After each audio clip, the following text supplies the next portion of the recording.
our first look at my exclusive interview with James Comey. Of course, he was the FBI director fired by President Trump. That was an event that shook Washington, sparked the appointment of special counsel Robert Mueller. The White House has attacked Comey, calling him a liar, but a new ABC News poll out this morning suggests Americans 48 to 32% find James Comey more believable than the president. And a lot of headlines from Comey's new book this morning, including John Kelly calling President Trump dishonorable for firing Comey, and the former FBI director even comparing the president to a mob boss. Very strong words. He did that time and time again. He also writes that the president is unethical, untethered to truth. And guys, he went even farther in the interview. I spent several hours this week with him. It was such an intense experience. I couldn't believe at times what I was hearing, and Comey said he could not believe what he was saying. Startling and unprecedented judgments from a former FBI director about a sitting president. January 6, 2017, Trump Tower. FBI Director James Comey set to meet President-elect Donald Trump for the first time. As you headed into Trump Tower that day, were you nervous? Yes. Comey was with a group of intelligence agency heads, briefing Trump and his top aides on how the Russians interfered in our election. President-elect Trump's first question was to confirm that it had no impact on the election. And then the conversation, to my surprise, moved into a PR conversation about how the Trump team would position this and what they could say about this. They actually started talking about drafting a press release with us still sitting there. And the reason that was so striking to me is that that's just not done. That the intelligence community does intelligence, the White House does PR and spin. You also said you were struck by what they didn't ask. Very much. No one, to my recollection, asked, so what's coming next from the Russians? How might we stop it? What's the future look like? It was all, what can we say about what they did and how it affects the election that we just had? Comey then asked to meet alone with Trump, to warn him about that now infamous Steele dossier, unverified information on Trump's ties to Russia, including allegations of Trump's encounters with prostitutes in Moscow. Well, I'm about to meet with a person who doesn't know me. He's just been elected President of the United States. By all accounts, and from my watching him during the campaign, could be volatile. And I'm about to talk to him about allegations that he was involved with prostitutes in Moscow and that the Russians taped it and have leverage over him. Was there any choice there? Why, if this was salacious and this particular part of the dossier unverified, still unverified, by the way? Yes.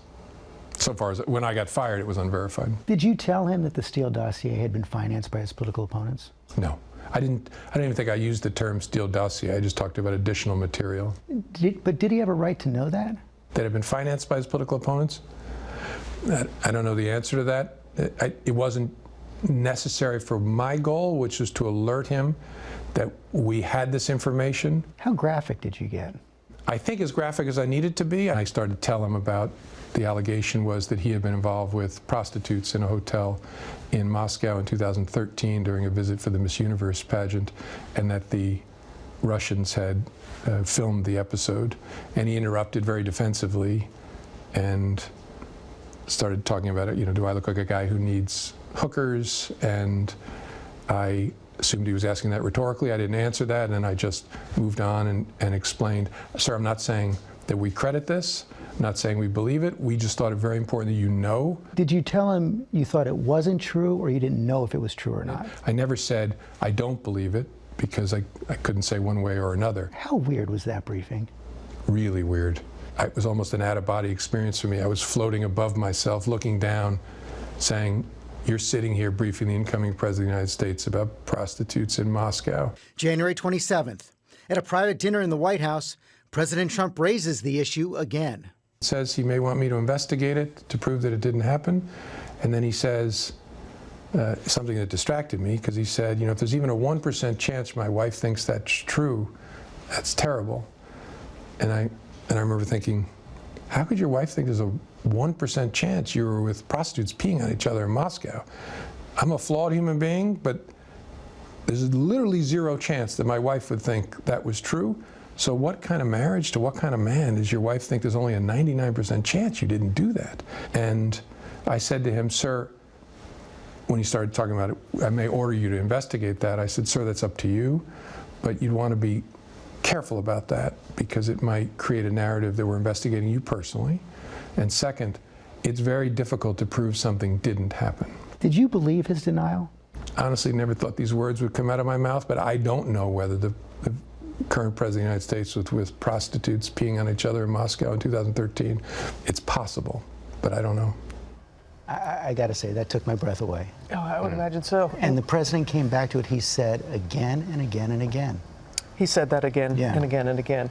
As you were saying before we went to that piece, that he went further, Comey went further than you were even expecting, even more so than what he talked about in the book. Yeah, when you push him on his judgments about the president, when you push him on his actions, he's both reflective, doesn't give some ground on some things, but he is just not holding back on President Trump in any way, shape, or form. And he talks about how it was an out-of-body experience for him to sit with the president. It must have been an out-of-body experience for you to sit with him. I tell you, thank you for saying that, because we were there, as I said, for several hours on Monday, and there were probably about 15 or 20 of us in the room, and collectively, you know, I had prepared well for this. I thought I knew this story. Collectively, we weren't really ready for everything that he was getting ready to say. You know, I've known you for a long time, and you come back from interviews all the time. And I don't think I've ever seen the reaction that you had coming back from this interview. Yeah, it really did stun me. Hi everyone, George Stephanopoulos here. Thanks for checking out the ABC News YouTube channel. If you'd like to get more videos, show highlights, and watch live event coverage, click on the right over here to subscribe to our channel, and don't forget to download the ABC News app for breaking news alerts. Thanks for watching.